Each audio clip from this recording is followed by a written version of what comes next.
Every time we do one of these podcasts, we're going to have a special guest focusing on conveying, blending, and drying. We had a customer in recently, and that customer said this was the best day that they've ever had of getting information from the supplier. So this is our way of trying to make that happen virally for all of you out there. Cheers. Cheers. Systems covers a wide range of applications, whether it be a new building and we're starting from scratch, or it could just be a simple machine addition into an existing facility. A lot of our customers haven't had the good fortune to have that kind of breadth of knowledge for you to be able to bring that into their plant. This role, always to me, is more consultative, and you're building a relationship. Well, hello out there, and welcome to our other normal hosts here. Tim Noggle, Greg Washburn, I'm Conrad Bessemer. It's Novatec All In. And today we have a special guest. And Tim, I'm going to let you make this introduction because I think officially you hired this guy. Absolutely, yeah. I had the good fortune to meet Ricky a couple years ago, and was able to somehow convince him that the grass was greener. Ricky Schultz, long career in the conveying and drying, blending field in plastics, with one of our competitors and in several different roles, right? Yes. Both in more of an engineering and drafting role initially, at least early on, Right. but really systems development and specification and sales and. Ricky's been with us 6 years now? 6 years. 6 years. God, time flies when you're having fun, doesn't it? This will be 7 this year, yeah. Wow. Mm-hmm. Just a little introduction about yourself and your background. I've been doing this for about 20 years now. Mm-hmm. 13 years previously, like you mentioned, with a competitor. So started off there. All my work has been strictly focused in the systems world, right? Mm-hmm. So started off there just as an entry-level draftsperson, doing systems drawings, doing layouts and stack ups. And that things was of after nature. school? I mean, you came out of school and did that? Or? I went to school for drafting specifically. Okay. So I went to actually to ITT Tech back in the day and got my technical degree in computer-aided So drafting. you were just a young type back then. Yeah, exactly. Well, we were the last. We were the last. And you are. To do. You're the board youngest guy of drafting. this group here today. No doubt. Right? By at least a decade. By a decade. I wasn't going to talk about the distance from me, but that's good. So But it's been a lot of fun for sure. Systems has been very interesting, and we all know. I mean, every application is different than the next one, right? Every customer, even though they might do the same thing, they have their own twist they want to put on every idea. So they all kind of do it a little bit differently, and sometimes they bring some really unique applications to you that really give you a chance to explore and think of some new way to do something that you never thought of before. Right, and so in your role as VP Business Development, I mean, you get to see customers every week, and so Just about. So without identifying anybody as such, I mean, give us some examples of some neat things and different things that you've seen out there in the last couple of years that you've been doing this. The last couple years, here You can go lately, back further than that, but here lately, it seems like trends have been towards a few customers are converting to PET for the first time for their applications. Doing a lot of controls retrofits lately. So what was the application they were? I mean, why did they go to PET, for example? For those customers, they are just exploring, like for compounders, they're deciding to get into the PET market for one reason or another. So they're exploring and trying to stretch their legs to get away from, not get away from, but to just expand their catalog that they can apply. Support customers with. So what sort of changes did you look at in their system design then? So in that case, we're looking at bringing in drying specifically for the first time. They've never had drying. Sure. All their other materials have been polypropylenes and polyethylenes that aren't dried. So getting PET into the picture is a big change for them. And they have some internal support of people that have previous experience with PET in their past. So that's been a big help as far as being an internal proponent for them to move forward with that project. And they've been able to do some small scale proof of concept applications just to show their ownership that, yes, this is a feasible application and we can do some small scale stuff. So imagine what we could do if we had a big dryer, right? So that's exactly what we're kind of helping them move forward with. So, you know, and one of the things I didn't ask originally, so in your role, I mean, in business development, you're really focused on what we call systems and such. So from your point of view, how do you define a system? Because obviously it can be from this level down here to way over here at this level. So. Right. You're very correct. Systems covers a wide range of applications, whether it be a new greenfield facility that's just a brand new building and we're starting from scratch, right? And you need all the fixings. Right, I think you're going to see one of those maybe tomorrow. So, right, exactly. For example. Or it could just be a simple machine addition into an existing facility, right? They've got, so many machines, they want to add another one, another two, whatever, and we just help them get them whatever equipment they need to add on to that. Typically one of the first levels of just becoming a system does it need to be installed, right? If we're not just selling them a thing that we ship them in a box and they can put it together themselves, which would be more our net 30 business, then if it needs to be installed or if it needs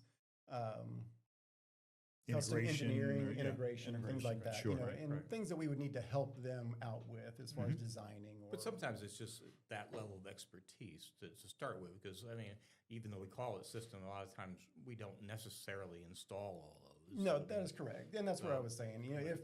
If it requires special integration or custom design work or anything like that, that's specifically for that particular application, then that might be systems work. Right.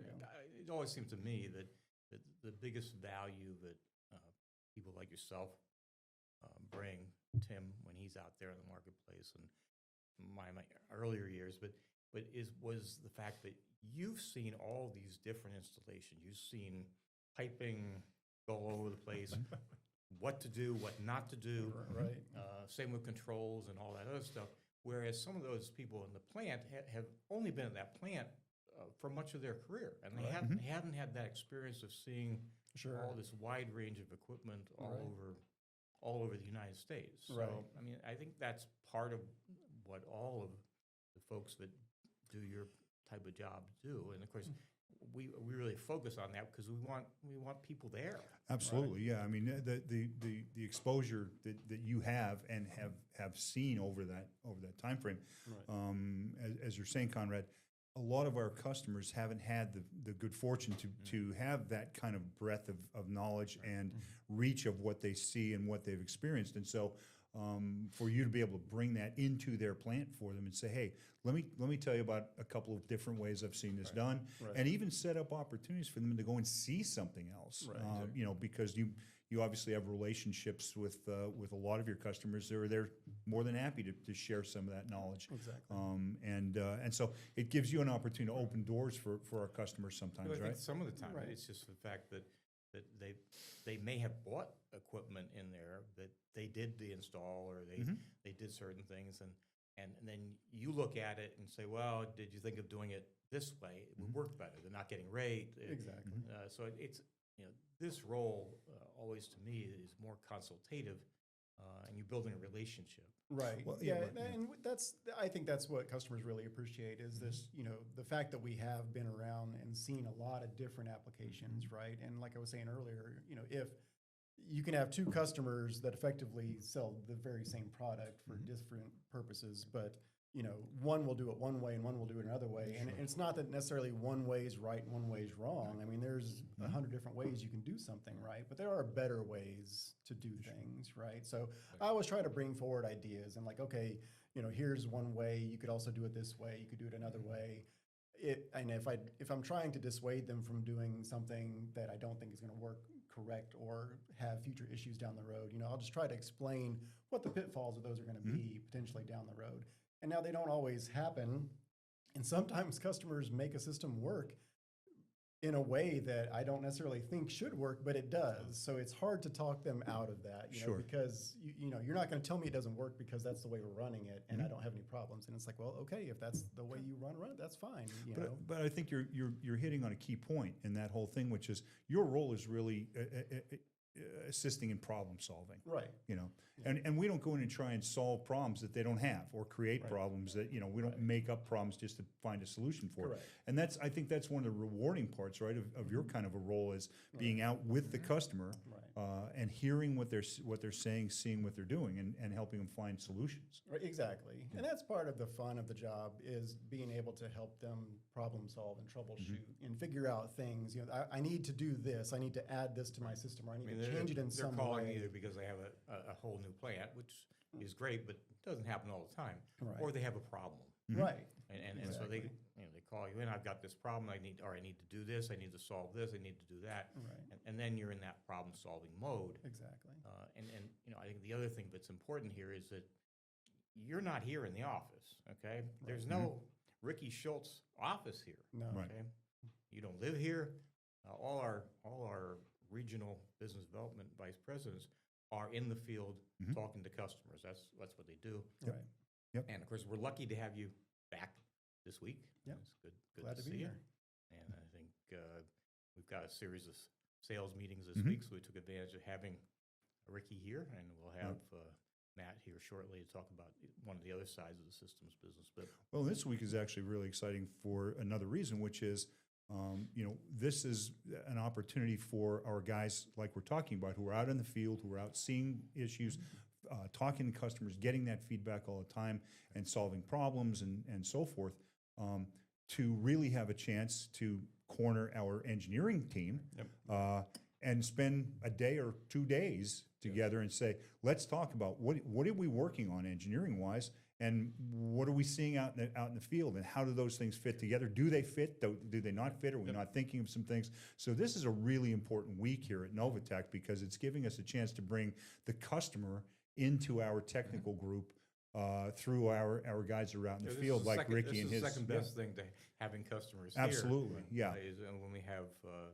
regional folks Right, in here, absolutely. and the project managers in here, and so forth. So I'm sure along the way, Ricky, there's occasional times when you're challenging Greg here from an engineering point of view with a few things, because I have heard your name muttered in vain a couple of times. All right? I would imagine so. So tell me about some of that, where you're coming back from a customer and you need some things changed around and doing some things special, and now you're bringing in. This is before we're quoting, before we're getting involved in that sort of thing, but and you know, controls, engineering, obviously mechanical engineering gets involved here. So Right. Well, just recently, something very minor, but I know nothing is ever really super minor. But we had a customer that we're supporting with some new drying hoppers on stands. They came back recently and said, "Hey, can you make those a little bit taller?" So I reached out to Greg, and that's a minor thing, but you know, obviously we so all why like, do they want them taller for you? They want more residence time, or they wanted the stands taller because I guess their gaylords they're using are a little bit taller than the standard ones. So they needed more clearance underneath the discharge valve when they're filling gaylords to pull out beside their machines. So Fortunately, Greg just got out his stand stretcher, and that's all he had to do. We already had the legs cut. We just stretched exactly. So we already had leg extensions on there. Right. What was Yep. part of the issue, because the stack up required that we needed at least 48 inches of clearance, if I remember that right. And yeah, somewhere in there. yeah, somewhere in there. And then, so part of the issue was we had cut metal already, but that's okay. I mean, you know, we can reuse that in I other don't think you places. said it. That's okay at the time, though. I know Tony in the shop didn't say. I was going to say, I probably said it was fine. Tony, on the other hand, probably went a little bananas, and I said, "We'll use it here," and you know, so and those things are fine. We're very flexible. I think one of the advantages that we've always had is the fact that we do a lot of stuff in house, and because we do stuff in house, it gives us the advantage to be flexible on the fly. I mean, that's a good example of something where we're mid-project at that point, and customers will call and say, you know, we really didn't think about this, but we really would like to do this. And we get those calls a lot. And, you know, this was a example that we did a quick layout. So, you know, kind of stuff with the engineering guys are doing. We throw in a quick stack up, send it over your way. Everybody says thumbs up. we're going to go ahead and do it. Right. And, we do a quick timeout and stop what we're doing. But, being flexible for the systems guys is a big part of it because there are challenges that come up all through the project. And that's from quotation through install, and then even after the running a lot of times, something will come up after the fact. Sure. So that sounds like a pretty simple one. Yeah, I mean, that was an easy for one. all your bitching and moaning and making changes. So give me something that you hit Greg with is a little more complex than that. Because trust me, I'll just say the word controls and let you go. Well, controls. Because that's always another challenging. subject, but That's yeah. always challenging. Controls really aren't that difficult, though. It's more of like how do we get those installed for the Right. customer, Yep. right? Because in a controls, especially like I said earlier, in a controls retrofit application, obviously they have an existing control system, but now the problem is, how do we figure out how to get that system installed and then get them converted without shutting the entire place Yeah, down? we did a whole podcast about that with Don Wood. Yeah. Right. I guess it was mostly Don, wasn't it? it was all Yep. done. Yep. It was the whole Don show. So that one, that's a whole different thing. So I don't necessarily. Because think you've got a lot of controls retrofits I do. going on. I've been right quoting now. them a lot lately. Yeah. Right, for right. sure. And so when we talk about controls retrofits for that, that's where they're just doing the controls part. They're not touching loaders. They're not touching usually piping as much. Maybe some refitting of components on those things, Yeah. but it's not a wholesale change of the system. That's right? correct. Yeah, you're looking at changing little things. Do I need to change out the solenoid valves if it's a control voltage Sure. change, or am I trying to incorporate myself with an existing component by somebody else? And how does that communicate? Does it have all the same signals that we have? All those questions need to be answered, of course. So.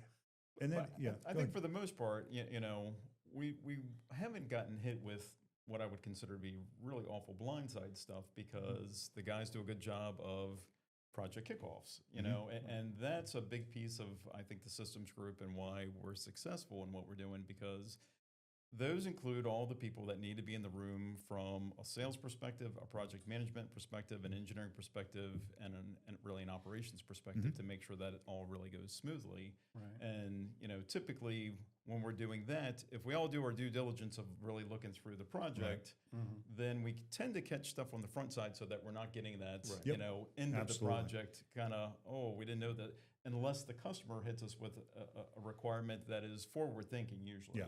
Right. But I do think that that's a big difference is we do our very best to catch as much stuff at the very entry of the project as we can. And really complex projects, we even try and pull we'll talk with Matt Cisneros, one of our project managers in the later part of this podcast, but we try and pull those guys in as early as we can, sometimes even early into mid quoting Sometimes process. during the sales process. Yeah. If it's complex, because at some point that's going to have to be a handoff, and those guys tend to have a very specific type of perspective on looking at the project and saying, we need to make sure of this, this, and this. Well, especially if they because have a they're- history with that customer Exactly, and that yeah. facility, and it's like, okay, I did the last job. Yep. Here's a couple of things that we ran into Yeah. during the installation, so they might be able to bring some of that Sure. forward while Yep. we're quoting it and make sure that we cover all that So, stuff. so Exactly. normally our process obviously starts with one of you going out there to the field, right? A lot of the time. Sizing it up. I mean, you're oftentimes working up that quote to start with, right? And that's what including you do. even doing the flow drawings. I mean, all of our systems guys, which is unique to Novatec, Right. they're all engineers, and So they do their own drawings and doing the those drawings, things you're during generating the process, drawings, yeah. so we know what we're dealing with. Right. And then obviously you're looking at it to how do we best accomplish it. And in some cases, we've got some specials or modifications involved. And I think one of the keys there, but I know we went on a little bit there, but I wanted to stress that there are companies in this business that they really want to do what I call, in fact, what they would call a cookie cutter design.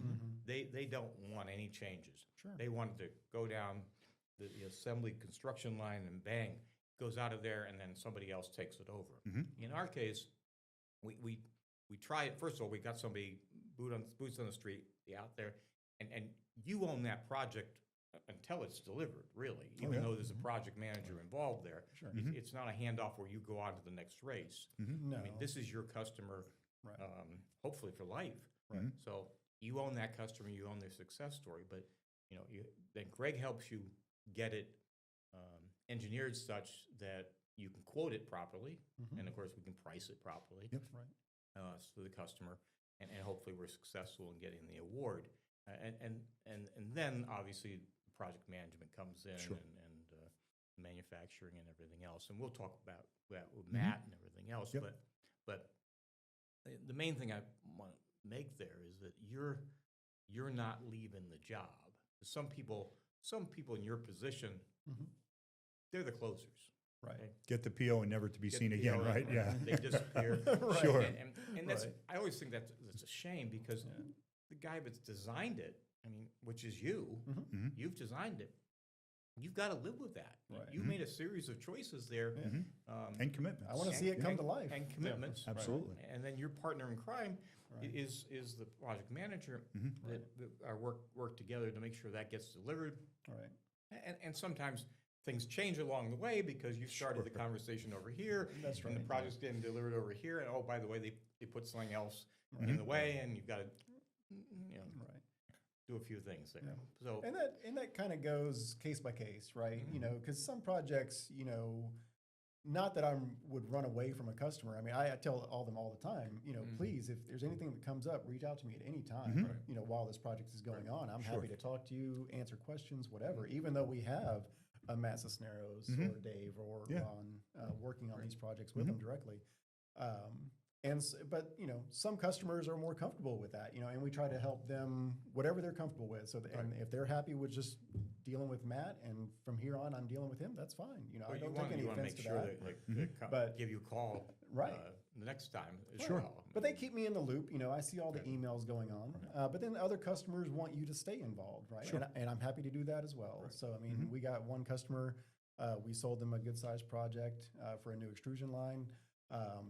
But I'm involved in every other week calls. You know, every Thursday we have calls where I'm in there and Dave's in there as well. Yep. And, you know, we're just And kinda I just know in a lot of status your- updates in a lot of and- cases, you know, you're selling them unit equipment along the way too, because Right.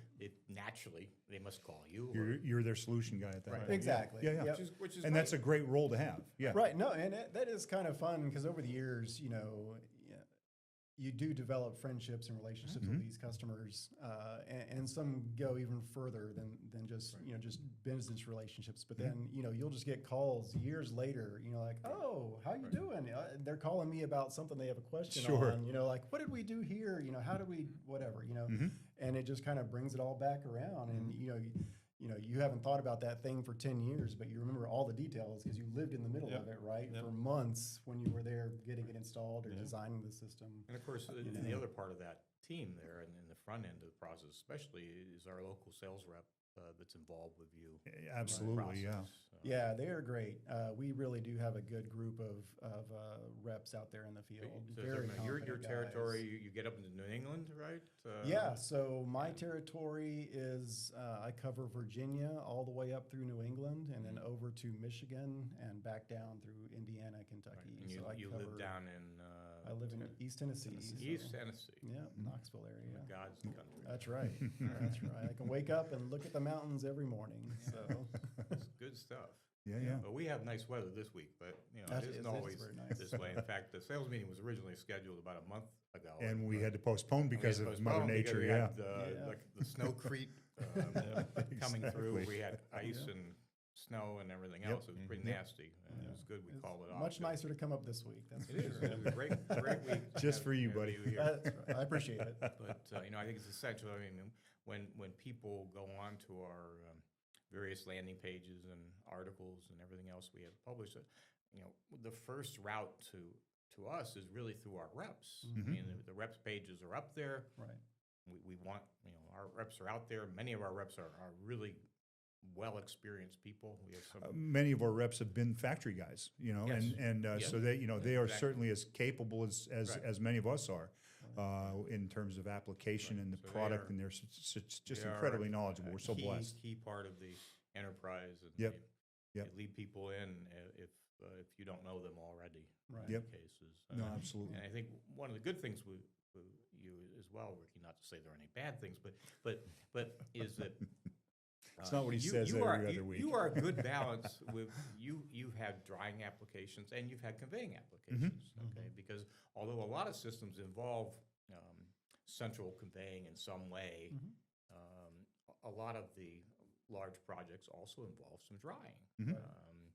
And all sorts of auxiliaries, and we get involved with, not just silos, but crystallizers and all that other part. And that's part of what you used to do in your prior exposure as well. That's correct. Which is great, Yep. because I think a lot of times in this industry, systems you think about a system and you think about, well, it's a conveying system.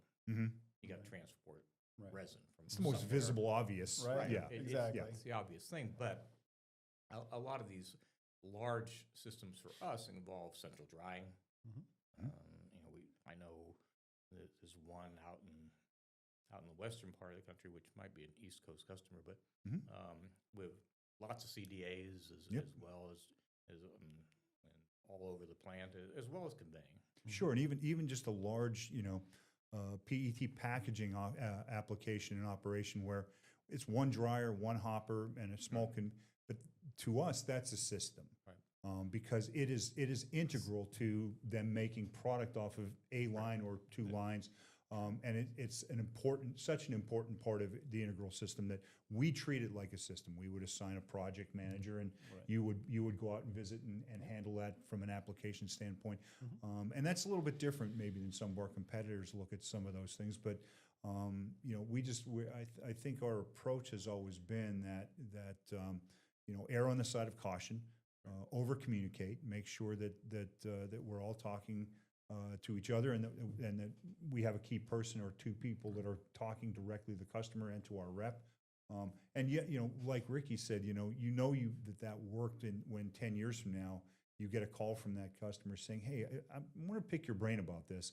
Because I think what that does for me, and I think probably you too, Ricky, is that gives you affirmation that you made a difference. Right. You made an impact. Right. This person remembers that impact, and 10 years later, or whatever time frame that is, whenever they exactly meet that thing. Exactly. Right. So Yeah. It is definitely a good feeling to know that you hopefully you did all the right things and you gave them a good product and it's worked out for them all these years, and they give you a call back out of the blue. And even if I'm not, it might be customers that I don't even cover their territory, because it's back when I was a project manager and I would travel all over the country, but I might not necessarily service them directly anymore, but they call me out of the blue. So it's really good to touch base with those guys. Well, and you just made an interesting point that we didn't mention, but that's been part of your journey. I mean, you started actually life here at Novatec as a project manager. I did. Not on the commercial side of the business, but more on the execution side of the business, with systems. And you've been in business development now 2 years, 3 years? 2 years, 2.5. Now you did that with your previous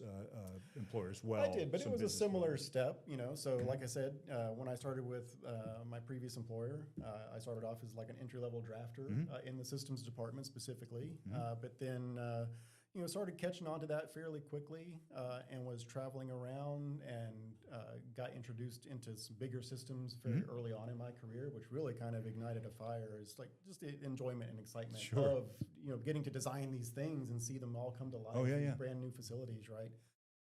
And then so I did that for 10 years or so, and then moved up into a regional position for them as well. And then when I came here, the spot you had open was a project manager spot, so I took that and kind of stepped back down into a project manager's role, which was great. I think it was a good time. It was good for you to learn the product line too. It was. Well, and we do things It a little was, differently than your other employer did. That's so correct, it was a good way for you to make a big impact quickly. And, except for Greg, all of us have been with somebody else in the industry at some point in Absolutely, time. yeah. Greg was born here, and his parents were Doesn't know here, any different. But anyway, so he's an easy shot. But the rest of us, I think it's always a test. I know when 20 years ago when I first came here, I said, well, this is the way and you keep referring. You keep to referring, we, exactly. Your old employer, and then Yeah. suddenly that goes away. The we isn't there, and we is us. Right. Yeah. And That's correct. so your graduation, that happened a few years back. Right. Yep. It did. It's just a natural course of business. Yeah. But it's, But so but I've been in that project manager role for many years, doing all the drawings, taking the quotes that other people would do once they become orders, bring that in, and then do all the drawings, all the layouts, all the stack ups, all the utilities, control drawings, all that stuff, and then work with the customer on site and bring the installer in, and then work with all of our outside vendors for silos and tubing and hardware, all that stuff. So, so I have many years of direct experience doing that, just hands-on every day, running jobs for customers. Exactly. And then now being in the business development. Before we role. take a break and we do our one of our famous beer or bourbon tastings, because last time we did bourbon. Today's tasting. beer, yeah. Today is beer. We're back to beer. It's Greg's day. And it's a local beer treat, so that'll that's be right. fun, yeah. So you're in for that as well, Ricky, if you'd stay with us for that. But one of the things I wanted to talk about too was that, because you touched on it earlier, Greg, was after we've quoted the job, after we make sure that if we had to modify any designs to, or at least in the early stage of that, so we quote it properly, we quote it to the spec and everything else. And let's say we get the job now, it's our job. At that point, we have, I think you called an order kickoff meeting. Yep. Okay, so.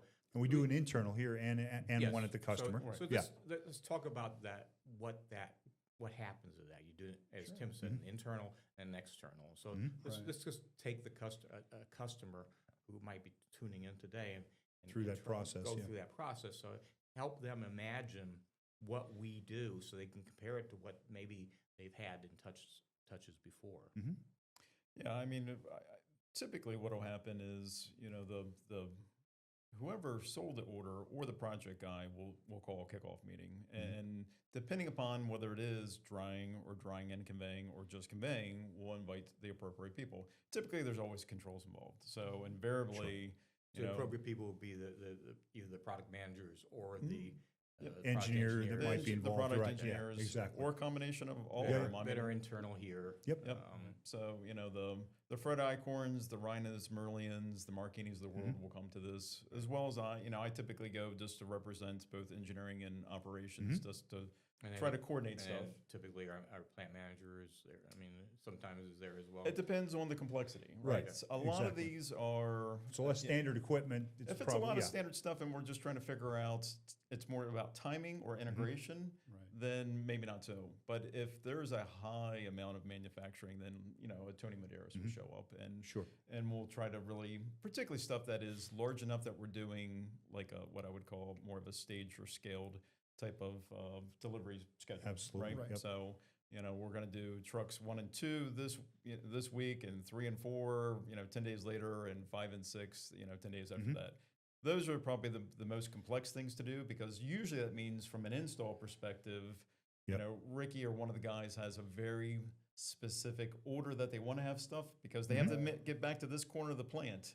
And because they have to get back to that corner, if we don't start with the stuff that's going up on the mezzanine, followed by the stuff that's below it, it's not going to get through the plant correctly. And that's the Unless key you part of that handoff with the commercial guy who designed and sold the system, and the project manager, because in some cases the project manager hasn't seen the plant yet when we do the internal kickoff. In some cases he has, but always our sales guy has seen that, and so they will have that coordination discussion before this kickoff and say, all right, what do you know about the order? How do we need to have this stuff staged?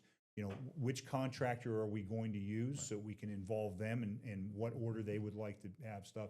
So that's all kind of pre-work to that kickoff meeting. And I think the point that you said, that all of our systems guys or engineers is such a big part that they do the drawings, because part of what we'll do is we always start with the flow schematic drawing, of what's going on.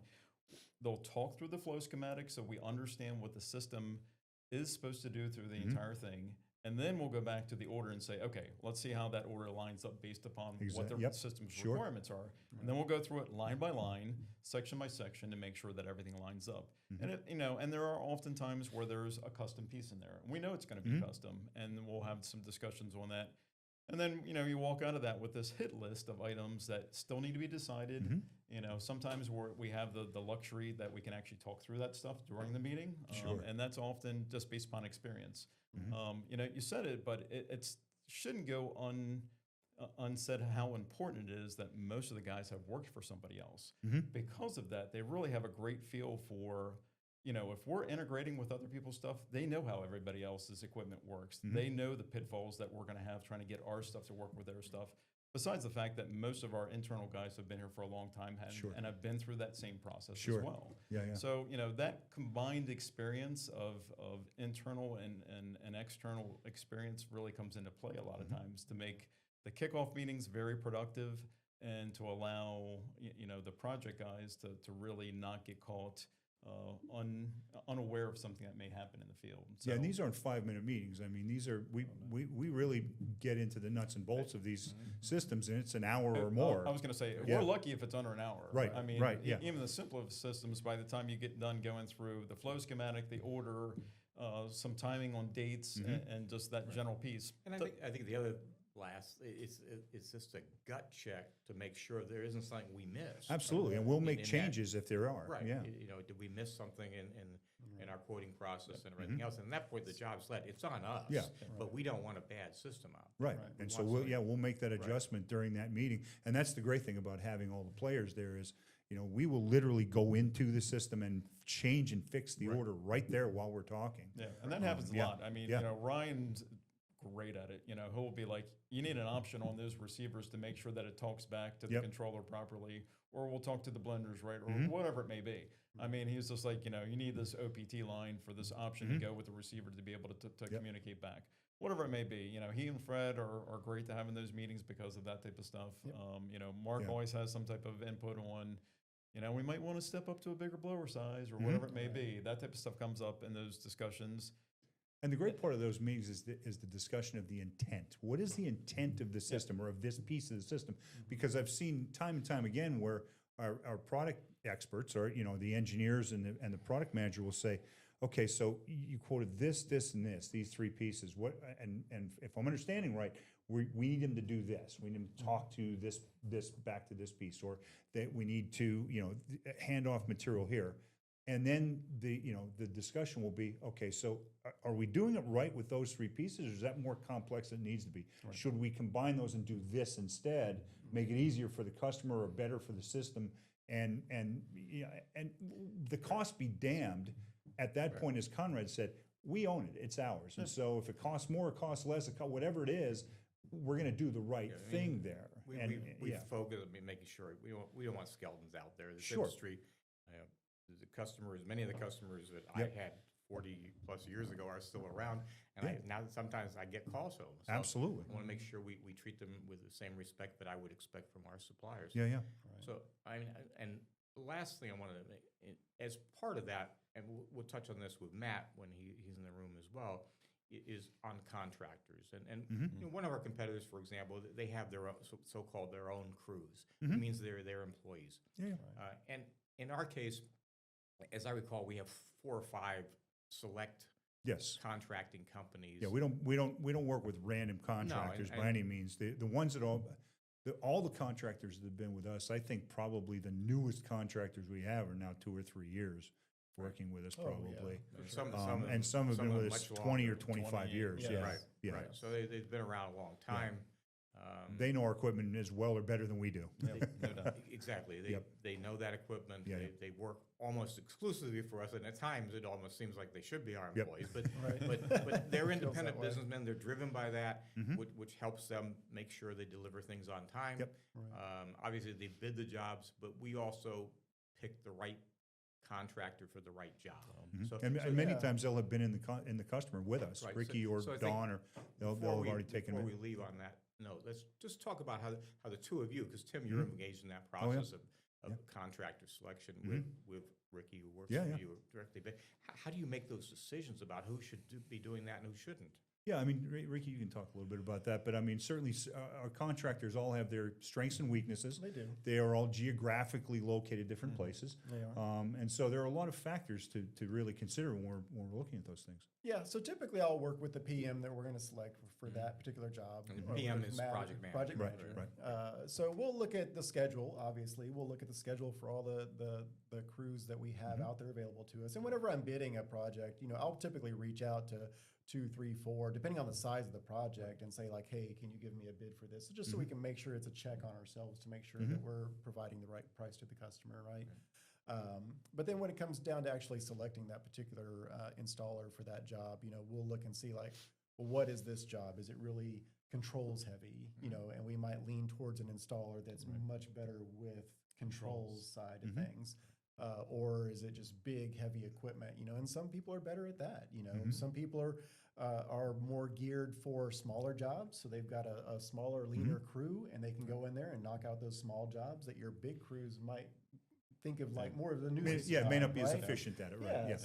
So we got to balance all those things and see what fits those installers for that particular job, and pick the right crew. And if they've got history there, you know, we'll look at that as well. So do they have a history, good or bad? You know, some customers only want, like, if they get a taste of somebody that they enjoyed working with on a previous job, they're like, bring that guy back. They have to have a comfort factor with Absolutely. that contractor, because contracts are in their plan. They got to live with them every And day. in many cases, they're out there working still, trying to make product, and they've got these contractors crawling around, running pipe or doing whatever else, hooking up new machines and things like that. So trusting those folks in house is sometimes a big task. So, so those contacts are really important. Now, you know, there are pros and cons, and I've been on both sides of this at my previous employer, where we had crews and then didn't have crews and so forth and so on. So there is one reason you have your own crew, and that's to take the margin out of what you would have paid somebody else to run the project. Okay? Certainly the glaring reason why you would want to do it, for sure. It's the most glaring reason and everything else. But you know, granted, you can do that, but I always think you get what you focus on. In our case, we're focusing on the system design, the products, the definition, and trying to own an install company as such. It's a whole different kettle of fish. So, you know, those people that run those contracting companies. And Tim, you're in touch with them. You're talking typically to that owner. Absolutely, you know, and they are the best at what they do. And as you're alluding to, Conrad, it's a whole different set of skills than what we do. You know, we design, we manufacture, we run application for these things, but the tradesmen that are out there, even the guys who they would consider to be probably their apprentice or entry level type guys, amazing skill sets on these people, and for us to be able to be out there and really finding and retaining and training the best guys, the best of the best, would be a very difficult task for us. We're based in Baltimore. We're not out there. We're not, you know, and that's not the type of people we're necessarily looking. They're millwrights, they're pipe fitters, they're also located around the country. Absolutely, and so they have crews that are in multiple locations. And that's a big part of it, because we want somebody located reasonably close to a customer. Somebody who's going to be efficient from a cost standpoint, but also from a time standpoint. If they can be out there more closely located, they can flex in and flex out of opportunities and get things done as it makes sense for the customer, as it makes sense like for I said, our we'll drill down schedules. with Matt a little bit. I wanted to just make that point, that we've consciously made that decision to have contractors as partners as opposed to employees. Well, Absolutely. And it gives us a lot more flexibility as well, because now I can team up with more crews across the country and support more customers at the same time, right? Because we are not going to keep half a dozen crews on hand. Like, we would keep one or two, you know, and we would be limited on who we could actually help install anything at any given time. So being able to have half a dozen crews out there anywhere in the country at any given time doing stuff. And that's all these people do is install pipe and control systems and machinery. And like Tim said, in some cases they know the hookups on our machinery better than we do. That's very true. Because we don't often do hookups on our machinery. So, well, it is valuable for us because we get a lot of good feedback on the actual field fitability of our equipment. That they'll tell us very quickly and all the time. Why don't we try this? Can you guys look at this? Can you? And we get feedback that sometimes is invisible to us because we don't look at it from that perspective. We're not a user. They do, or an installer or anything else. Right? Exactly. All right, some great points there. And with that, we're going to take a little break and get things set for some beer tasting. Ricky, please stay here. I don't want to twist your arm. You could try and throw them. I don't think I you guess could. I'll stick around. We've talked and howled at you for the last half an hour or so. Sure. So we'll be right back we'll get the beer out, and we'll have a drink. Looking forward to it. Perfect. Thank you. Well, welcome back to Novatec All In, and as promised, we're going to have Ricky share this beer tasting with us and his wrap-up, but we wanted to make sure you go away happy with a smile on your face. Appreciate it. That's right. Happy having a little sip of beer, not too much, please, because I think you have to drive later. So, Not tonight. no, not tonight. Not Okay, tomorrow. good. All right, so Greg, this is your time with Yep. the beer tasting. Yep, So tell yes. us about this beer. All right, so I went local. I'm the local guy here, right? Mhm. So I've always been here. So I went with Maryland beers. So first up is Eastern Shore Brewing. So this is their amber. So Beautiful. excited about that. And then something a little bit darker, which is usually up my alley. This is from Black Flag, which is over in Columbia, Maryland. Love the name. So this is the notorious OAT for oats. So this is the oatmeal stout. So Oatmeal stout. Nice. Right. so those will be the tasting. So we can do it one of two ways. We can either all try them both, or if you guys have a preference, whatever you guys want to do. I'm into the notorious OAT. I've got it dark and ominous. I love it. Ricky? I was going to try the amber ale, actually. Okay. so- Conrad? Now I'm going to try the amber ale. Okay. So everybody can. I may yet try the stout. I'll a little share- later. I'll All share right, one all with- right. with I was going Greg to to say, start with, yeah. we'll Yeah. crack them open, The, and then if anybody yep. wants to pass and share, we'll pass and share. So this is a local Maryland beer, as we always try and recognize. And we were talking about earlier, we have great partners in crime here, and in Maryland, our distribution partners, Atlantic Plastics Machinery. Dave Walters. And they They cover Virginia, Delaware, Maryland, southern New Jersey, eastern Pennsylvania. And Bruce Atkins is up in Pennsylvania, swoops down into Maryland, Delaware. Dave Walters is down in Virginia and swoops on up. So here's to you guys. Yeah. Appreciate you Cheers. and everything you do for us, Cheers. and we'll give this a go for All sure. right, so we got let's see, we got two stouts, right? Yes. And two ales. Yeah. All right. All right, cheers. Ricky? Cheers. Thanks for joining us. Ooh, that's tasty. All right. Yep. Yeah, that's heavy. I like it. Oh, I love it. That's great. I don't like it at all. I'm going to pour some more. Yep.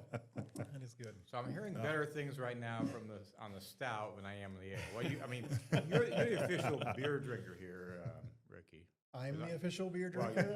compared I to don't know if me. you should give me Okay. that title. No, I don't. But I don't drink as much beer as. Well, I expected no I'm less because hoping- Greg is a beer connoisseur in my Okay, world. but, So yeah. But you two are raving about the stout, so I get worried. But so I don't know. It tastes good to me, but Right. you probably drink more beer more often than I do. Probably, but yeah, I do like it. I'm more of an ale or a wheat beer drinker, like a Blue Moon or something Yeah, along yeah. those lines. So yeah, this is right up my Blue Moon alley, is my so. type of. Yeah, exactly. That's my consideration of light right there. So Yeah. That's light as You go, can see huh? through it, so it's light.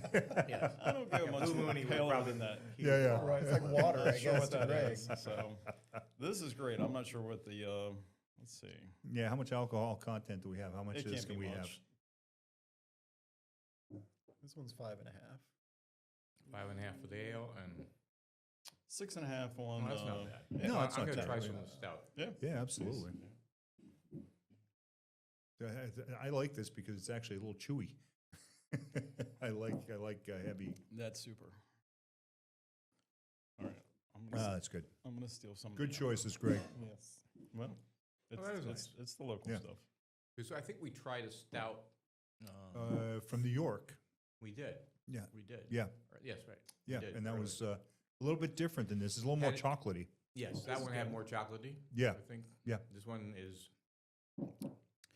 almost a little tobacco taste. to Yeah. me, a little bit. That oat forward, yeah. That oats is. That's why I don't know. Yeah. Oatmeal stouts. I think they typically Mhm. have that kind of nice toned flavor Yeah. to them. So a little Yep. nuttiness. Yep. So Yeah, Yeah. very good. very frothy. That's awesome. So. All right. Well, Ricky, you Oh, pour a little bit there. Ricky's cowboying up at the dark. Yeah, Yeah. yeah. Yeah. 'Cause Give it a shot, man. Ricky's got to go off camera, and we're a bit adieu to Ricky, and we thank you for joining us today. It was Yep. insightful. Always good Yeah, talking to. absolutely. Yep. Thanks for Look having forward me. to talking to you the rest of the week. I Yep. mean, you Yeah. I think you got to go on a Safe special travels, yeah. You special got a trip flight? tomorrow, but you're back here on Thursday for Yep. the meeting, I am. and then we'll see you on Thursday night for our event as Yep. well. All right. So, thank you again. Thank you. All right, Appreciate it, guys. Ricky. Ricky Schultz, thank you. Thank you, buddy.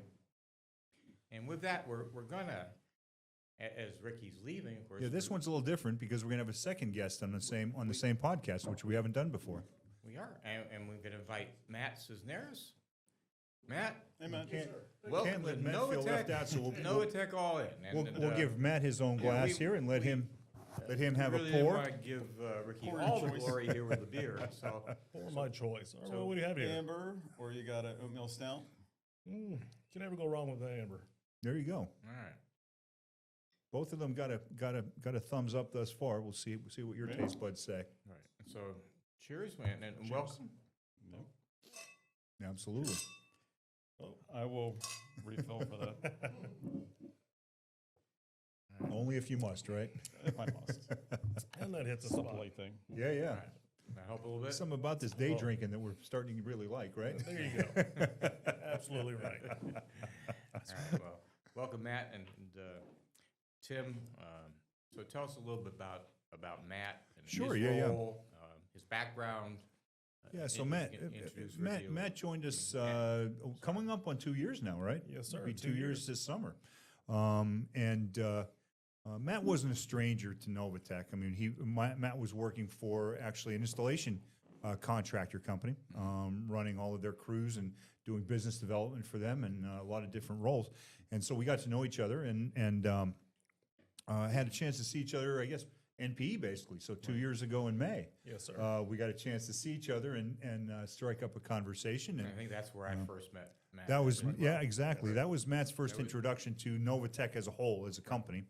Had just done a couple of projects with us, one out in the Midwest, one in Mexico, and obviously chatting and striking up a closer relationship and realized that there might be a really good fit for us and for Matt and what he wanted to do with his career. And obviously we had a need at that point for shoring up and bringing on some more project management. But even more importantly, we had and still have, as many of the companies in our industry do, a need to look to the future.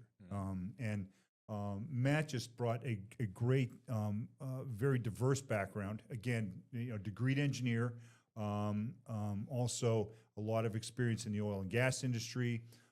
So a lot of diversity in his background and a lot of hands-on. Matt's been out in the field and swinging a wrench and throwing some pipe, and he's done all those things. And so great opportunity for somebody to join Novatec that has a lot of different skill sets that could go a lot of different directions in the future and really round out the company. So Matt is a project manager. We call them project managers, Yep. but really a site manager is Yep. sometimes what we Sure. internally use sometimes, because project managers sometimes are just desk jockeys, and this guy is anything but a desk Yeah, and jockey. a lot of application engineering, and our project exactly. managers really wear a lot of hats that would potentially be 2 or 3 different So people in other tell companies. the folks out there what you expect a project manager to do for Novatec, because this is something that you and I have worked on for 20 Absolutely, years. yeah. Perfecting this business model Yep. for us that Yep. works for us, that we think based on our experiences in the industry will work for Sure. this for a long time. So Sure. I mean, we've what got do a you very expect? we've got a model that's very frustrating from a standpoint of we can't recruit for our role. If I run an ad for a project manager, we get everything but what we're looking for. And I say that because that term means different things in a lot of different industries. But the role really for us is a combination of a number of different things. It's somebody who has, again, the hands-on ability and experience to go out and be on site with our installation crews, with our equipment, with our customer, and be that conduit. And once again, none of these project managers live here. No, I mean, our project manager, Matt, lives in Houston. Yes. We have a project manager who lives in Delaware. We have Dave McCurdy, Ron Ullman. We have Dave McCurdy who lives up in Michigan. Right. We don't care where somebody's at. We're looking for the right person and the right skill sets. And again, the diversity that we look for is not something that we can go out and just pluck out of another role in many cases. So we look for people like Matt, like Dave, like Ron, who've got those really varied type of backgrounds, have lived out in the field, have been on site, have had their hands on equipment. They want to be on site. Exactly. Yeah. You don't have to drag these guys out to the project site. I can assure you. I see their expense reports. We don't ask for a purchase order for them to go out to the site. Exactly. That's part of the service that you get when you buy a system from Novatec. And yes, we have a project management line in our project.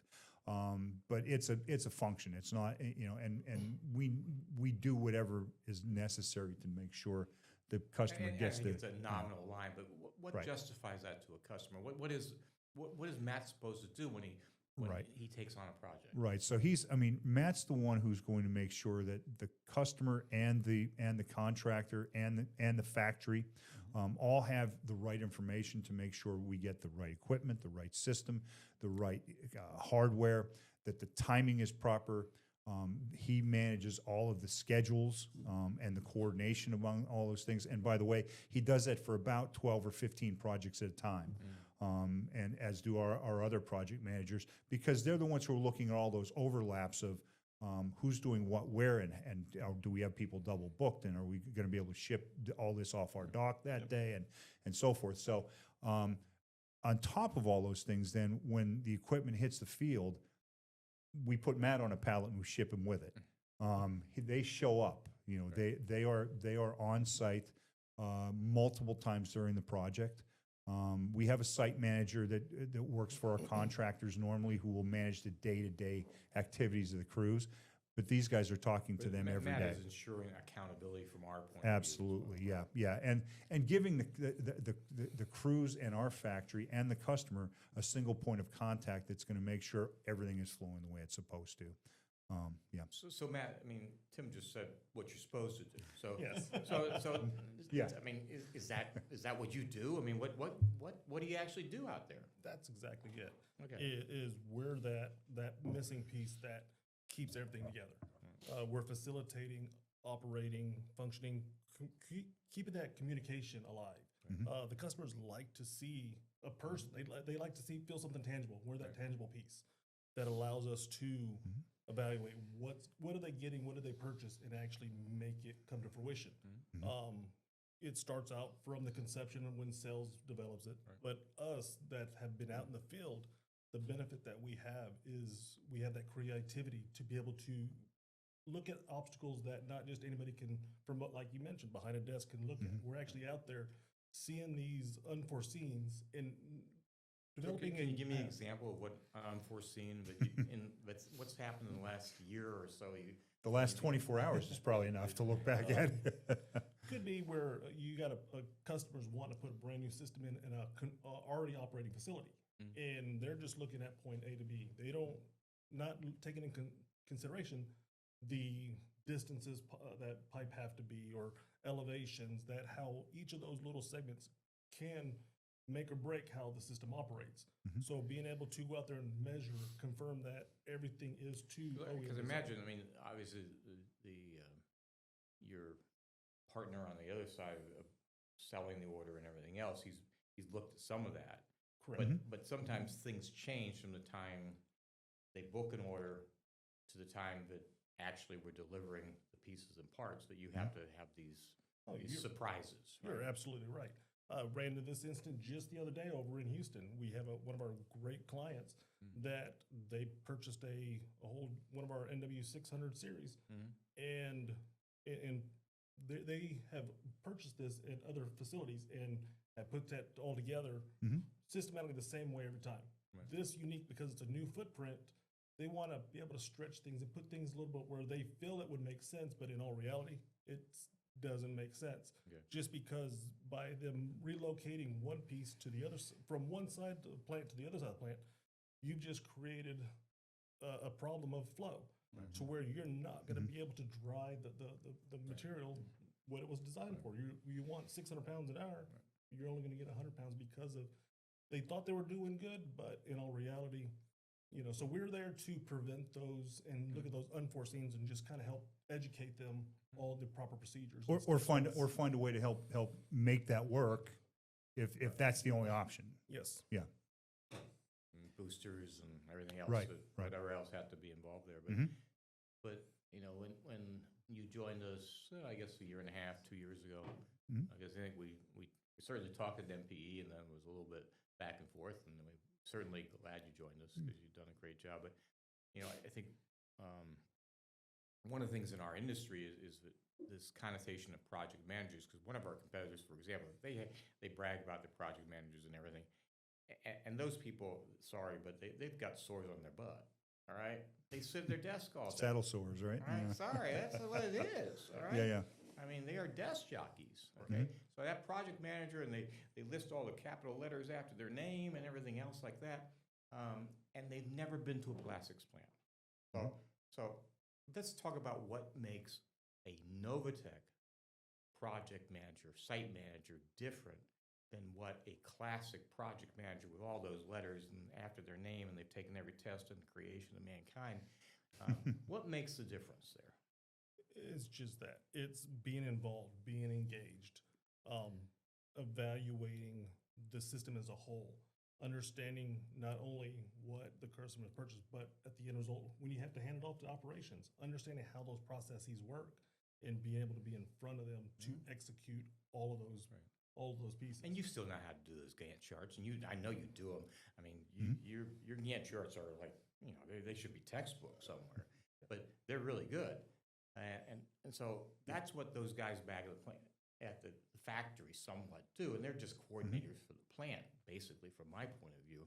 Whereas the expertise that you folks bring, that I want to project for our company, is the same level of expertise that one of our business development executives do when they're out there working with the customer to start with. Okay, that you're just as strong, and in fact, you could be very easily on the front end and not on the back end of that system. And that's the difference. Whereas most project managers in this industry could not be on the front end. They couldn't sell the job because they don't know the application, they don't know the customers, they don't know that, they don't have those relationships, they don't have that credibility of having been to 100 different installations over the last so many years that they can do that sort of thing. But that's what I hope our people are living up Well, to. and that was one of the key things that 20 years ago that you and I and Greg sat together and had that conversation about, what does our team out in the field need to look like? What does that need to be? And obviously I had a slant because that was my background. I came from the processing side of the business, and my belief always was, I can't put people in front of the customer to represent our company that don't know what they do. You truly Don't know what they represent do. the voice of the customer here because you were a customer. Yeah, and these guys all have been We there. still sell to the company, but Yep. not the one company, but I was there this morning, yeah. one company. And you're Yeah. prior to that, I think one of the customers. Oh, yeah, no, Still- all of my still- previous companies are still customers of ours, yeah. Right. So Yeah. you got some But, great training, but that training is corresponding to what we Well, expect. and that's I think the difference is, and that's guys like Matt and Dave and Ron and all of our business development people. We've all been the customer in some way, shape, or form. And my belief is, if you haven't, this probably isn't the role for you. Because again, we all know what Novatec does, but the most important thing is the guys who are out taking care of our customers need to know what they do. Because that's where the disconnects always seem to happen in these types of big systems. And so, that's what I count on Matt and our whole team to do, is make sure that we are being the customer, that we are and taking this care of role them. is so essential because in many of these systems, we're shipping truckloads of equipment. I know Oh, yeah. one big one, which It's overwhelming, yeah. but 6 truckloads of equipment. And I couldn't imagine them showing up and not having a guide for that process. Yeah. And it's just that it's you're a conductor. You have an orchestra. You have to basically know how each piece has to lay in sequential order. Right. And for able to execute that, it takes a unique person. And it takes being there. It takes being present. Right? Correct. Yeah. I mean, I hearken back to my military days sometimes, and that was one of the best pieces of advice I ever got from a wonderful sergeant major who had 30-year military, and I was just a kid at 18, 19 years old, and we were out in the field on a Saturday morning, and Sergeant Major showed up, and stupid me, I'm standing there guard duty, and I said, Sergeant Major, what are you doing here? And he said, let me teach you a lesson right now. If something in this world is important, vote with your body. That will make sure everybody there knows it's important. That's what our project managers do, and that's what I expect from them. They vote with their body. The customer's site is important. That's where they're at. Probably one of the main phone calls that I get from all the PMs is, it struck me when you said this, Conrad, they just got 3 truckloads of stuff. And Yeah. they'll be like, I'm missing 2 skids of material. Yeah. Right? And they're Yeah, just like, it's on the BOO. It's there. Yeah. It's probably packed with this. And Yeah. it's this little conversation, Yeah. with Matt or Dave or one of the guys Yeah. that is, go look here. Because invariably, the toughest part that they have is all this stuff is happening and they have almost no direct control of Absolutely. the people unloading it, what's going Yeah, on. nobody all works these for things. them, yeah. Exactly. Yeah. So they go on these massive hunts of, looking for things and what's going on. And then, and I think Matt described it best, just problem solving piece by piece to try to get something done. And, the other tough part that always happens is that accountability part, because there are times where they're just like, look, I really need this to finish a job. We didn't know we needed it. How soon can I get it? Right. I need it tomorrow. I can only get it to you like 4 days from now, Yeah. Matt. And so like his ability to communicate difficult messages to a customer and then also Find a way for it to find be a okay. way to Yeah. make this all still happen. Okay, well, I'll do this first and then go back to that, Yep. right? It is the creativity that Matt alluded to that I think goes really underappreciated all the time, but makes all the world of difference because we still get done when we said we were going to get done. And that's where I think Matt and Dave and Ron are phenomenal at what they do. Yep. Yep. Oh, absolutely. And, as Tim also alluded, I've been, with my past history, I have been the integrator. I have been. So the talk client. about your past history a little bit. So, we'll go, don't want to age myself, but Trust me, You're still you're younger still than the us. youngest one in You're this still room. younger than You're us. all right. Still the youngest guy in the room. Sorry, Matt. So, All right. in my early, I started out in the field. I started out as an I&E tech, PLC programming, and I got to a brick wall where I wanted more. So, next move on went to an OEM manufacturer doing compressed air systems. So I was doing application engineering for them and doing massive, large scale, 100 horsepower up to 5,000 horsepower systems. So it just varied on site to site with the company for numerous years. Then I made a transition to actually working directly for a manufacturer on the chemical side. So with that, for many years, I was doing specialty chemicals, special processes, and then rolled into a point within that company that I was doing more new system chemical reactors, chemical special blendings, systems like that, and where it just progressed where I enjoyed more of that, just that creativity, like I mentioned, it just seeing it process something on a piece of paper, Building a actually process, yeah. building it, Yeah. and then actually seeing it come to life, and just seeing the results that it comes out with. And so that's just the niche that I sort of appreciate. And then from there, I just continue to progress and progress. So not only having the ability to know and physically how it works and the tangibility of it, but then actually seeing it grow into where you finally hand it off to operations and sell it to them and just see where it can go from there. Yeah, you had a wealth of experience, and we do. I mean, that train has had several cars on it. We do hope the train's stopping pretty soon. And we want to stop at this station, by the way. So because you're doing a great job, and we really appreciate it. And you're a glowing star as far as an example of project management from our point of view. So, but you're down in Texas, right? Always been in Texas? Always been in Texas. All right. Houston, born and raised. All right. Well, That's why you can't get around the chemical stuff. That's I mean, you're in the heartland when it comes to that. There you go. And a Texican, right? Yeah, Texican Yeah. that, yeah. Yeah. Mexican heritage. Heritage, Yeah. yes. exactly. Great. Yep. And really has added a whole dimension to our team. Absolutely. We certainly appreciate it. And I think at times, with these podcasts, obviously the three of us have guests in here, like yourself, and we introduced them. We had Ricky earlier, and before that we had Don Wood, and we've had Mark Haney and people like that. And Ryan. And we always get to drink. There you go. Get to drink and so forth. But the important thing to me, as one of the owners of Novatec, is to talk about the fact that Novatec is about people. Okay, Novatec. I mean, obviously the three of us have more years of experience than we want to admit anymore. But we also have these incredible people below all of us that really do the heavy lifting on a daily basis, and it's so important to this company.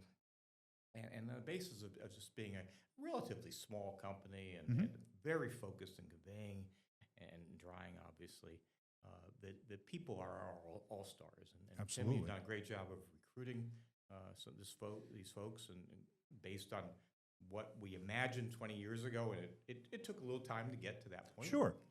Sure. A couple of off ramps that we had to, It's crafted. Yeah. Substantial growth of this company based really on people, and I hope that's one of the reasons you joined us originally. Absolutely. And I think why that's important to viewers that are on today is that's the difference that we feel when we have other people join the family in our customers. We treat them like with that respect. We want customers for life. We want to be happy with the installation. We recognize that we still need to be an economic bidder in all that process and have value-added equipment. But in the end, it's about people, and it's about delivering value and never having a skeleton out there. No, you're absolutely correct, and that's what drew me here. And one of the other great things is when we have an issue and we're kind of wondering, we just can't figure it out. It doesn't take but 5 minutes to get somebody on the phone to be able to resolve it. Even in the middle of the night, there's ample amount of times that I've had Fred, Greg, promptly respond and give us solutions or ideas to where we just brainstorm together, come out with the positive result at the end of the day. To be able to not only to provide the customer with the product that they purchased, but also give it to them in an ample amount of time. So I mean, in the last, you've been here a little over a year and a half, right? It'll be 2 years in July. Is it Yep. 2 years Yep. in July? Time flies when you're having fun. So it was 2 months after the show. Yep. I guess. Yep. So so give me some of the without naming names and everything else. What's the most impressive job if you had to put on your list, your resume? What would you talk about? The project that you've worked on that you're really happy with? I might even still be working on it. I have to say, each one is their own entity. Not each one is the same. You can't say they're not all rinse and They're repeat. picking your favorite child, right? Yeah. Because you've worked on some wildly different jobs. For God's like sakes, yeah. A lot of CDAs on it, or some central drying system. Yeah, it's to big. I think there's another job Crystallizers. with crystallizers and a chemical company up in New England, for example. Yep. I'd have to say that was probably the crystallizer up in the Northeast. Was one of my pretty tricky, unique. That actually tested my skills to kind of put the pieces together. Right. I like that challenge Because there are a lot of pieces.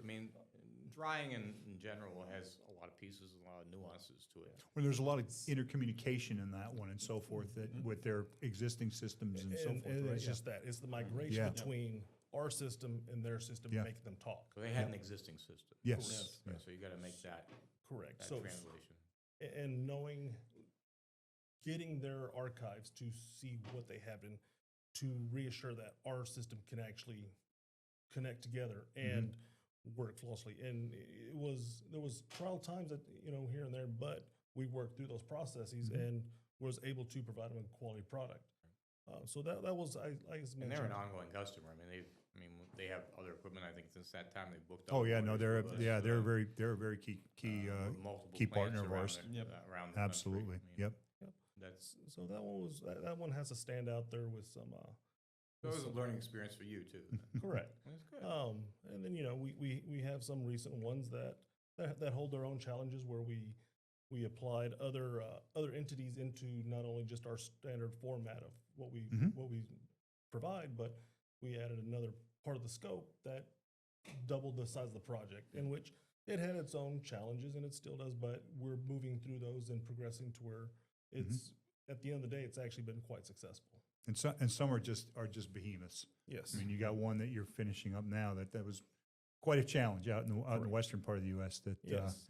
you know, just because of the sheer magnitude of the project. Yeah, I mean, that project, I forget, give it some scope Ooh, to it's it. big drying, big conveying. I mean, you know the numbers better than I do. Central But drying, it's wasn't it? That yeah, one? oh yeah, replacing an Central existing conveying system. with roughly 20 CDAs, Okay. and then 40. So just explain, what's a CDA, just for our, It's basically your central drying okay. for all your So residents. there's some large Yeah. dryer somewhere Correct. that's providing hot Bunch of air. hoppers, or right? hard- Desiccated air, right. Desiccated air, right. Correct. And then from there, the client has, this particular client has multiple different, they have non-dry material. They have regular dry material, then they have regrind material, so that they have different segments that all convey into one. And then from there, they have roughly 40 plus injection mold machines. And at any given time, it's they can change on the fly. And so being able to be flexible, to be able to understand how those changes can. And they're operating there today, right? Correct. Oh yeah. Right. This was Okay. an in-process So change. Yeah. They had mobile dryers, or they had stationary dryers? No, they have a central system did, that, central, yeah, okay. that Matt and his team have had to work around. And then the interesting part about this one is that not only are you installing all the new equipment, but then you also, as part of your scope, are charged with removing all the old equipment. Correct. And- Yeah, so that what Yeah. makes it, we actually took another manufacturer system out. And, not, as Tim mentioned, the initial part is, for the phase one was to get the new equipment that can start up independently by itself. But then the next obstacle was transitioning to during the middle of an operating plant, in which takes completely another set of skill sets to be able to make these kind of cutovers without impacting their production. Sure. And it's a unique, yet there's a lot of preparation, there's a lot of skill set that has to be programmed, tested, tried and true. And they need to make parts, I mean. Correct. otherwise, Absolutely. it's- And the other challenge I would think is that the equipment that we're removing, that you're pulling out, it would be great to think you could go in with sledgehammers and sawzalls and get this crap out of the way. This is all reasonably decent equipment. Some of it's reasonably decent that the customer intends to use somewhere else in their operation. And so you can't. It's a surgical removal. It's not a. Yeah. It's not come in with a bulldozer. Correct. Yeah. So, and so those are some of the other challenges that we have to do. And, it's having a great team out there to rely on to make these changes. You would expect the client, to give you some of the information, but there's things on the fly we have to do. We have to modify bolt hole patterns, sizing we may have not measured out, or the information given us for the robots that would impact some of the receivers. So it's these little tiny things that you just don't see, and you try to make for a perfect world, but sometimes, but that's what we're there for. We're there to, at the end of the day, make it a perfect world for them. Well, and that's the key is that being there, being present, and being in communication all the time gives you the opportunity to then engage Greg or to engage somebody on his team who can say, all right, here's the problem. I need your help to find the solution. Well, and by the way, I need the solution next week. Well, and the key was that we Yeah. caught it before we shipped anything Exactly. on that piece. Yep. We transitioned to a different receiver setup Yep. because of that. We already had adapters on site, Yep. right? But we came up with a solution with just some drill patterns that we Right. can get around that, right? So it was a great combination of just kind of spitballing some stuff and coming up with a good solution that caught things on the fly, utilized everything that's already on site, and gets things done as quickly as possible. And for the most part, didn't cost the customer any money for sure, and Yeah. didn't cost them any time. Exactly. Because again, it was a proactive approach to get it done. Yeah, to- but and that's to the get whole done boots on the properly. ground right there. I Yep. mean, without Matt on site, we don't get half of that done. Yep. So I guess in the last 2 years with Novatec, and hopefully many more, I mean, what's the biggest thing you've learned in the last 2 years of what's different than Than your what past Tim- life, yeah. than your past life or what Tim told you what the job was going to be. Yeah, how did I That's lie? right. In all honesty, when Tim onboarded me, he didn't sugarcoat it. He let me know what I'm coming into, and I was ready for the challenge. I was up for it, and the fact that what our end goal, what we're trying to provide for our clients, is just that, is being there, being present, providing them a quality product, showing them, educating them about our systems, how they work, and how to optimize it just to make it even better for not just for tomorrow, but for the next 10, 15 years. What have you learned about us? I mean, working with the team. Great team, just like you mentioned, great family. Just everybody's there to help one another. It's not like other places where it's like a silo where you just have these groups that just sit there. No, everybody collaborates together, teamwork, to be able to ultimately provide those services, out there. And I think we're continuing, and with help from guys like yourself and Dave and Ron and the other guys outside, we're trying to continually find opportunities for, we have some new people in engineering, we have some new people in operations, to get them engaged out with the customer, because I think that's key, is for everybody to understand, doesn't matter what you do for a living, this is still the customer. That's the most important thing. And to get your guys, Greg, introduced to those people, and we've done quite a bit of that, and continue to do quite a bit of that, I think is a real value. And we're relying on guys like Matt and Dave and Ron to identify where's the next opportunity to get our folks here in Baltimore out in the field and get them engaged. Well, the other thing is, you said it earlier, which is this type of week is the second best thing you can do, which is having all the guys that talk to customers every single day. Yep. Is to come in and spend a couple of days with these guys that are new. I mean, we've tried to restock the pond, as Conrad likes to say. I mean, there's only so many years that some of us have left. So to have the guys that are in their 20s and 30s come in behind to be able to do this stuff and be able to talk to Dave and Matt and Ron, Ricky, all of these guys that have just a wealth of experience. They don't know that same dialogue like we would. Sure. So they need that time, and certainly some appreciation of what these guys go through. The big thing, I remember talking to Matt in the NPE booth and thinking, that's our kind of guy. And what does that mean? Our type of guy is Novatec, and Conrad was saying, is like, what have you learned? We always look for guys that are doers, right? We're always looking for the guys that will go do something. Like, there is nobody that has an assistant to go do anything. Like, we go do everything ourselves, right? I mean, if there's something to be pulled or done, if Matt calls me, I'm going to pull the stuff myself. I'm not going to dump it off on some. Everybody else is busy. You did it for me yesterday. Right? I know what you mean. Exactly.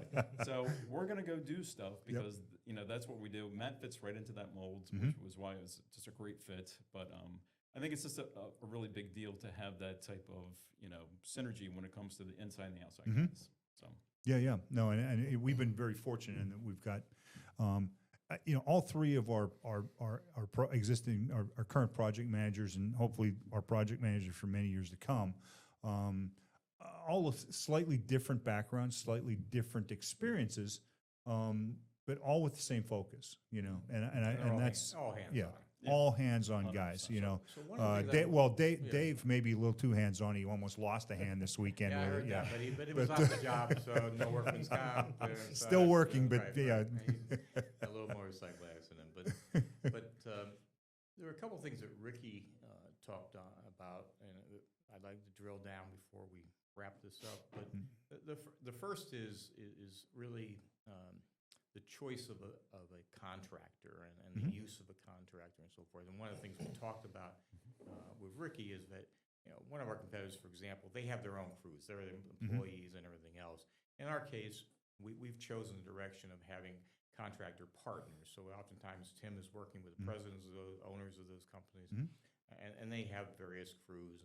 And for the most part, many of those people have been with us quite a while, certainly because I see their names constantly and so forth. So they have a lot of experience with our equipment. And I know oftentimes these are handoffs. Sometimes you're working with people like Ricky in advance of the contract award. You may have even gone to the plant during the quoting phase and things like that. So, but at the end of that process, you're the one that's working with the contractors. So tell us a little bit about that interface with contractors, how you work with them, how you make sure the jobs get done, and their relative experience with our products and our stuff. Yeah, so since I've been here, one of the things I've actually went through is actually created a matrix to kind of evaluate their strengths and weaknesses. As mentioned, not every project is the same. So you have to have a unique skill set to assign each job. And so with that instance, if it's a controls retrofit, that's strictly heavy electrical, heavy cutover controls that has great working relationship with the clients. We have a top tier integrator just for that based on the region. Then if you have one that's strictly more heavy and mechanical, that's not as much electrical, then we have a tier for that. Silo installations and those types of things. Yeah. So it's an evaluation of who do we feel is best fit for these projects. Then once he's been awarded, it'll be a means of having those conversations, having a kickoff meeting, kind of reviewing the project as a whole, make sure they're understanding the clear scope of work, understand the expectations, not only from ourselves, but also from the client. Then it boils down to on the actual execution of the project. Watch and make sure they're staying steady and fast with the schedule they've actually committed to, because the client at the end of the day needs that for operation yesterday, and we're trying to achieve that for him so he can put that in process. So it's having all those pieces of make sure they have the right documentation, the right information, the right hardware materials, make sure that they're already front-loaded when to expect all these so they can execute their plan for those installations and integrations. So the fact that they're not employees, is that ever been a problem with you? And no, I've dealt with integrators, contractors for the past 20 years.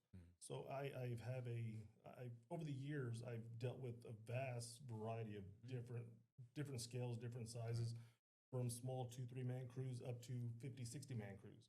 So it's nothing that's unique and unfamiliar with me. So it's just, like I mentioned, every job is unique. So making sure we have the right set that actually represent Novatec, because at the end of the day, even though they're out there, it's Novatec's. When the customer looks at it, it's Novatec's stickers or it's on the sticker on their equipment. You got it. and that's who they call. Right? Sure. So they're gonna, we're the responsible party. We've organized the contractors and so forth and so on. One of the things I said to Ricky is, we made a conscious decision to keep our partners that way and not to have our own crew. And oftentimes the reason you have your own crew is to take the cost out of it, and then you're going to recapture the cost yourself because you don't have to pay a group of somebody else's profit. Somebody else to profit and things like that. But from my focus anyway, I think Tim's focus as well, is that they're good at what they do. We want them to be best in class. Right. We want to assign the right one to the right job, obviously. But when, sometimes when it's your own people and you're rotating people around, you don't always get that pick just because of logistics and everything else. Sure. Whereas we do.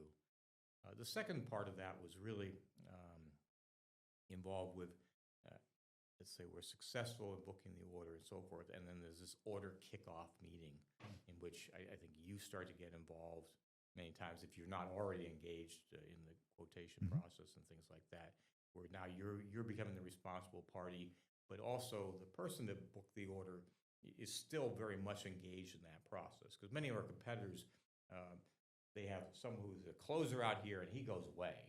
And then the project manager, who, by the way, has never been to the site and is never going to go to the site, is now in charge of the job.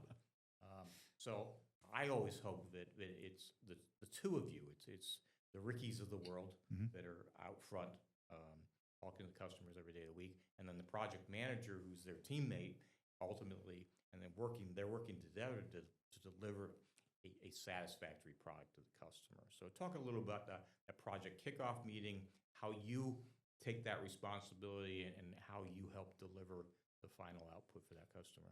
Well, it's a great concept that is just that is that as soon as our sales team has secured that order, it's transitioning over to my custody.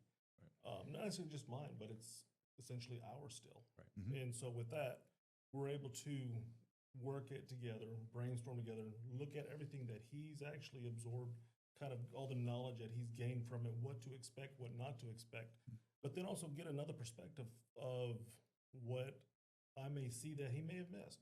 So it's us working together on making sure we identify all those things that may have been unforeseen, but also those things that are the obvious.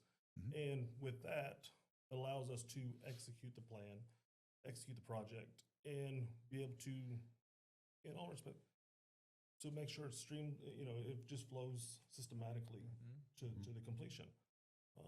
But you're still working with the original business development VP all during that process. They still own it. You own it. We That's take it part of the cradle to customer. grave. Exactly. Exactly. And then you guys are basically the ones who are laying it out to engineering to operations of this is, this is the concept, this is what we're doing in that meeting, right? I mean, Yes. that's really the That's big communication at Yes, that sir. point. And once again, none of you are here in Baltimore. We don't have a single one of you in here. None of you are growing too comfortable sitting in your chairs at the home office.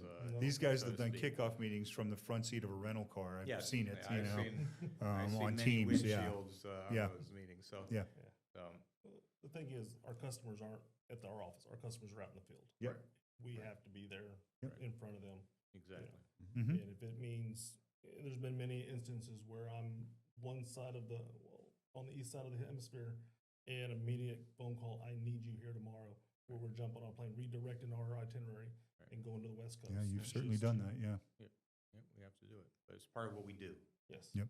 And we hope in these chats with our employees and obviously with our customers that are tuning in today, that we portray that sort of family approach to this industry.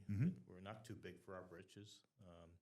We're not taking all those cost measures out. We're trying to do something different and make sure that there are no skeletons out there. I think that's Sure. something that I preached to you from Absolutely. day one. Yeah.